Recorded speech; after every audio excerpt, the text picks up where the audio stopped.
Hey there, Chams. So I'm happy to see that you have decided to submit an essay for correction. Great work.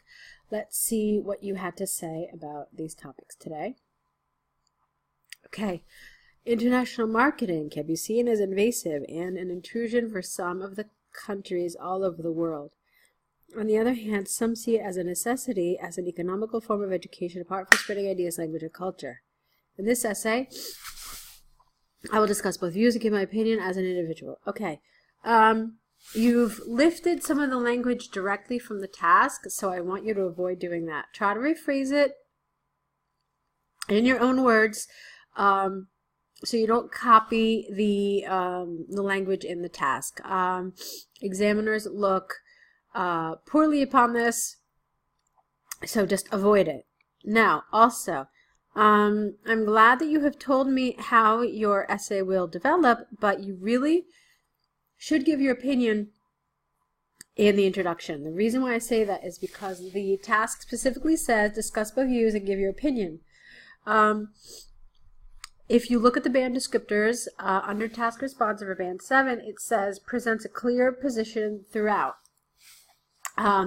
In order to present a clear position throughout being the key word, throughout means from beginning to end. How can you state your position from the beginning? Well, by including it in the introduction. So this is what I would like you to do. Okay, moving on. These days, powerful countries are using international marketing as a new way of invasion to some less developed countries. Some people even believe that this is a new way of colonizing.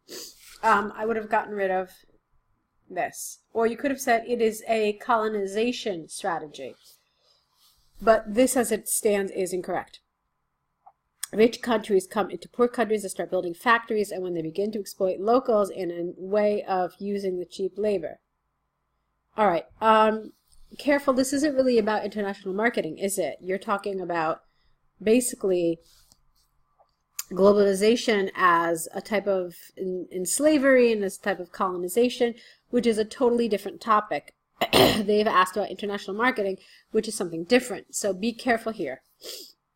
Usually, local employees barely benefit from the products of the factories, which are just then exported back to the rich countries.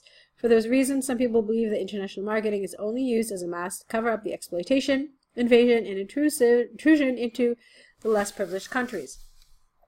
Okay, so we've already established that it's a little off topic, okay? So, like I said, do some research into what international marketing is so that you can be, more informed. All right. In contrast, others still argue that it is necessary to accept international marketing because it can be used as economical education and a learning opportunity to gain new ideas, foreign language skills, and cultural development. In this age of globalization, no country can be left alone and stand on its own. Poor countries at some point need help from richer countries. They can learn a lot from developed countries and avoid the same mistakes those powerful countries had made in the past. Okay, the grammar and the vocabulary are both fine, but this isn't really the correct format for an essay. You need to have main ideas, and you need to support them with examples or explanations. You haven't done that here. Okay? Now, on top of that, obviously, we've talked about this again, you misinterpreted what international marketing is, so that's the second problem. But it's, like I said, there is a format you really should follow in order to have main idea, support, and that has not been done in this essay, okay? So this would really affect both your task response as well as your coherence and cohesion score. All right, so all in all, I believe that both sides of the issue have their own valid points. In my opinion, one should regard international marketing with careful optimism. A country must be clear in the terms of agreement, before they accept the more powerful countries in their own land. If the country in question is wise enough to protect itself from the exploitation and New Age colonism, international marketing can be a great opportunity for the developing country to advance higher in the global economy. Excuse me. It's lovely. I like what you've written here, but again, I'll go back to what I said originally, which is that you're not really talking about international marketing here, okay? But the language, the grammar, and the vocabulary, so that part is good, but like I said again, the task response and the coherence and the cohesion have definitely suffered. Let's take a look at your task 1. Okay, so here we go with your task 1. The bar, oops, what happened here? Sorry. Okay, the bar chart, not bar graph, the bar chart shows the number of pet owners in Wales, Canada, America, Ireland, Scotland, and England from 1990 to 1998, according to the World Pet Organization. The lowest number of pet owners for an individual country can be seen in Ireland in 1993 and 1997, where the number fell to about 70,000. The highest number of pet owners for an individual country can be seen in Scotland in 1994, where the number was almost 200,000. There was no increasing nor decreasing trending in pet ownership from 1990 to 1998. Okay.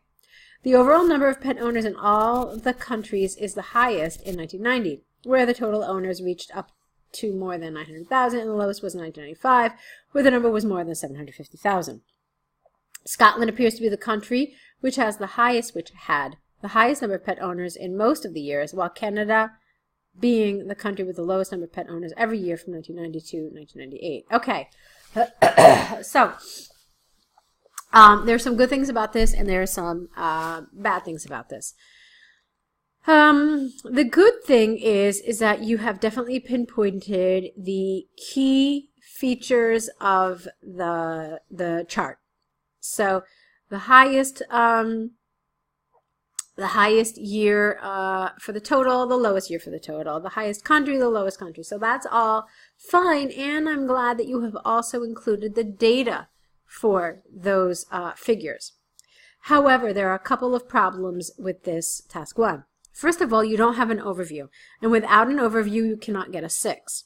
What is an overview? An overview is just a general trend. It's the most obvious thing you see. You have not included that, okay? It could be a number of things here, but basically it goes either right after the introduction. Some people like it at the end. I always advise putting it right here. Excuse me. But it's where you don't really include any data, but you do say what the most obvious feature of this graph is. You haven't included that, so that's a problem. The second problem is that you really were very repetitive with your expression. So the lowest number was this, the highest number was this, the highest number was this, the lowest number was this. This made no sense to me. Okay, I don't know what that means. There was no increasing or decreasing trending. Are you saying that there was no clear trend? Okay, yeah. So instead you would say generally over the time period there was fluctuation with no, yeah, that's it. There was just fluctuation throughout the years, okay? Let's see. So, yeah, and then I don't understand why you organized it like this. Like, it might have made more sense for you to spend a paragraph talking about the total number of pet owners, so talking about that more kind of holistic figure, how it changed throughout the years from 1990 when it was the highest, and then how it decreased, and then where it was in 1998. And then you could have spent a paragraph talking about the individual countries and how they kind of figured into all of this. But there was a lot of repetition in your expression, and that for me was a big problem. All right? So it looks like you've got some nice elements here, Chan, but I really think that it would serve you well to sign up to the online course. You've got some, like I said, some good grammar, and you've got some good vocabulary, but you really need to pull everything together, and I think that you would really benefit from the online course here in order to help you with your writing and understanding the structure involved and understanding different ways to organize your answer and so forth. So do look into that. I hope you will. Okay, so thanks for submitting these essays, and I want to wish you lots of luck, and I hope that I get to see some of your essays soon again.